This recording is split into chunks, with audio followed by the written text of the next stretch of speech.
has arrived in Görlitz as actors prepare for the open-air theater performances in the city's central marketplace. But the mood at the moment is not lighthearted. Many buildings in Görlitz have been renovated in the last 20 years, but now the city authorities will, in all likelihood, have to stop. It's definitely a disaster because all our efforts to change the city have now stalled. In the last 20 years, Görlitz and many other cities, not only in eastern Germany but throughout the country, invested a lot of money into renovation, urban development and structural changes, all with financial funding and support. But now it appears we'll have to stop. Görlitz has a lot of old buildings. Most refurbishment projects require support from private investors because the city can't afford to rebuild on its own. This 160-bed hostel is undergoing renovation to the tune of 3.5 million euros.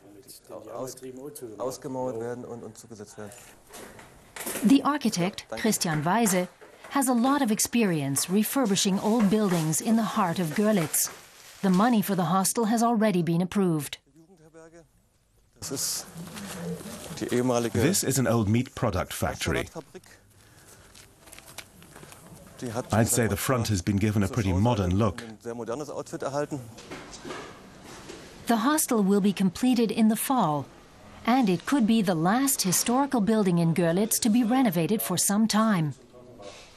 That would mean work for builders and skilled workers in the area would also dwindle. The consequences would be pretty serious. In my case, I'd have to halve my workforce. The craftsmen who get most of their work from the traditional renovations done here in the historic part of the city will probably lose about 90% of their orders. And we don't need to be told what the result will be. We know that a lot of projects here in Görlitz just won't happen, or they won't get started if there's no funding for them.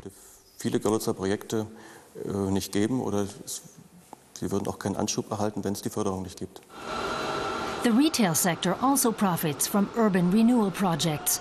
Businesses are reluctant to open stores in old, outdated buildings. Some streets are completely empty, while the newer, renovated parts of the city draw in the customers. Gunther Runde is nonetheless worried the government's belt-tightening measures will hit his business sooner or later. The government's savings plans definitely have a negative effect on the way people think and feel.